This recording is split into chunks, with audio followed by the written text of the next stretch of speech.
लोग मुझे पूछते हैं कि जब हम परमात्मा की संतानें हैं, जब परमात्मा ने हमें बनाया तो हम शत विक्षत क्यों हैं?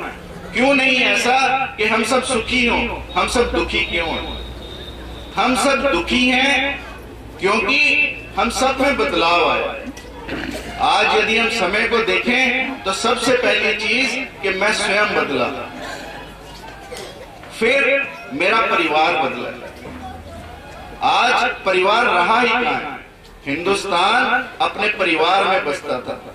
आज बड़े दुख का विषय है कि ये परिवार टूट रहा है। परिवार नहीं रहा। कहने को क्या, एक बेटा एक बेटी, दो माँ बाप, पर है नहीं। और मैंने तो कहीं पढ़ा कि परिवार में किसी बूढ़ा कोई मर रहा था, मरने लगा तो उसके 4 बेटे थे।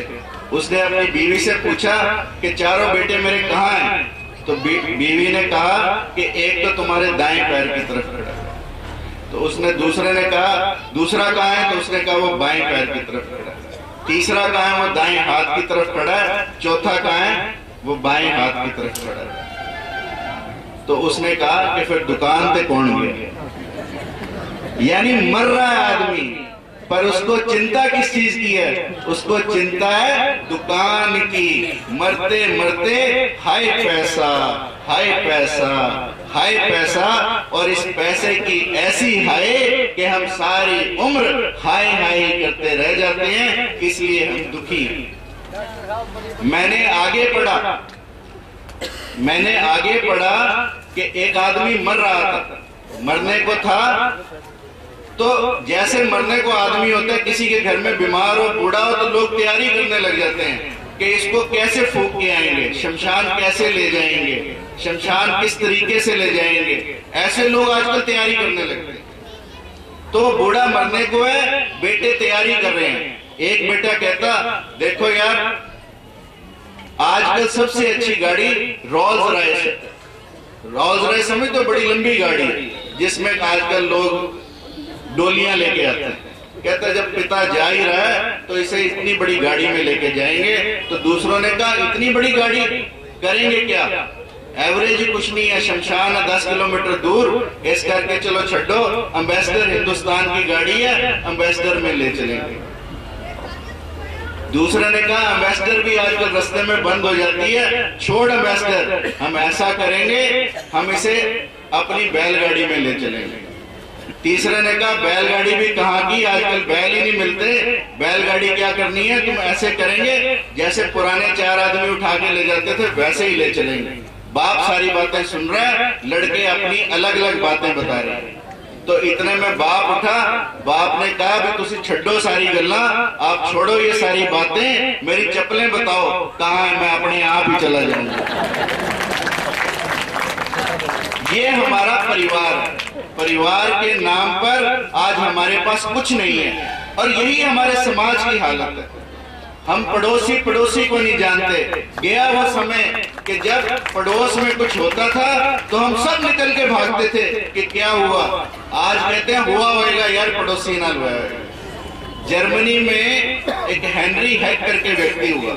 वहां पे जब कोई आदमी मरता तो शमशान चर्च होता है, वहां पर चर्च में एक घंटी बज जाती। जब भी कोई आदमी मरता, जैसे मान लो कलानौर जैसा कोई गांव हो, वहां पे कोई आदमी मरे तो वो एक घंटी बज जाती। तो उससे किसी ने कहा भी ये घंटी किसके लिए बजती है? तो हेनरी हेक ने कहा कि ये मत पूछो ये घंटी किसके लिए बजती है, ये घंटी मेरे लिए बजती है। शमशान में जब भी कोई मरता है, यदि हम ये सोचें कि ये मरने वाला कोई मेरा पड़ोसी नहीं, कोई मेरा रिश्तेदार नहीं, मैं स्वयं खुद हूँ, उस दिन हमारी दुनिया बदलने लगेगी, उस दिन हमारा देश बदलने लगेगा। इसलिए ये सोचना बहुत जरूरी है कि हम आज खुद बदल रहे हैं, हमारा परिवार बदल रहा है, हमारा समाज बदल रहा है, हमारा देश बदल रहा है। देशभक्ति का कोई जज्बा ही नहीं है। आज ना कोई 15 अगस्त देखने जाता, ना कोई 26 जनवरी देखने जाता। मुझे याद है कि मेरे पिताजी मुझे कंधे पे बिठा के 15 अगस्त लाल किले की दिखाने ले गए। मैं बस से बैठा, बाजू बाहर निकाल रहा था, मेरी बाजू चकनाचूर हो गई ऑटो के साथ टकरा के, परंतु मेरे पिताजी ने मुझे पूरा 15 अगस्त दिखाया, उसके बाद प्लास्टर कराया मेरी बाजू का। इतना जज्बा था, आज देखने को नहीं मिलता। आज हम देश की कोई बात नहीं करते, देश के बारे में हम सोचते नहीं है। सोचे तो सिर्फ अपने से संबंधित अपने बारे में सोचते हैं, किसी और के बारे में नहीं सोचते। समय आ गया कि हम अपने बारे में भी सोचें, परिवार के बारे में भी सोचें, समाज के बारे में भी सोचें और देश के बारे में भी सोचें। और जिस दिन हम देश के बारे में सोचने लगेंगे, और छोड़ो देश की बातें, आजकल तो लोग परमात्मा से भी तर्क करने लगे हैं। आज के बच्चे पूछते हैं परमात्मा है या नहीं, तो मैं उन्हें कहता हूं कि तुम पैदा हुए हो, इससे बड़ा सबूत और क्या हो सकता है कि परमात्मा है या नहीं।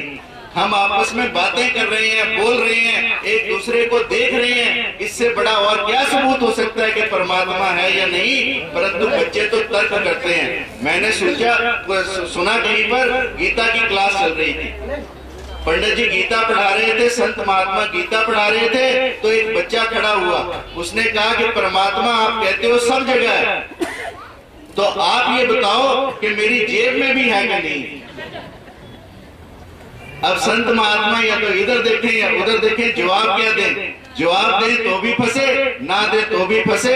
बच्चे ने फिर कहा महात्मा जी बताओ तो सही, परमात्मा मेरी जेब में है कि नहीं। तो महात्मा जी ने इधर उधर देखकर आखिर में कहा कि हाँ परमात्मा तेरी जेब में है। तो बच्चे ने कहा फंस गया ना महात्मा जी, और दोनों हाथ लगाए यहाँ पे, कहता देखो महात्मा जी मेरी तो जेब ही नहीं है पैंट में, परमात्मा कहाँ से आएगा।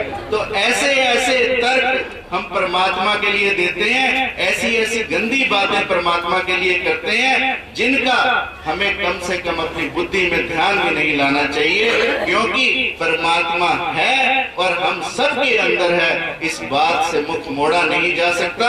इसीलिए हम आज सब उस प्रभु का स्मरण करने के लिए बैठे हैं, जिसकी वजह से हमारी सांसें चल रही हैं, जिसकी वजह से हमारी नफ्स चल रही है, जिसकी वजह से हम देख पाते हैं, जिसकी वजह से हम सुन पाते हैं, जिसकी कृपा से हमारे सब अंग चलते हैं। तो उस प्रभु की सबसे पहले हम मिलकर सब जय बोले सब बाबा मेहर शाह की, बाबा बुलाकी शाह की, बाबा ईश्वर शाह की, और ये छोटे बच्चे जो भागवत की कथा कर रहे हैं इन सब की, और इन महात्मा जी की, और आप सब लोगों की जो कथा को सुनने आए हैं,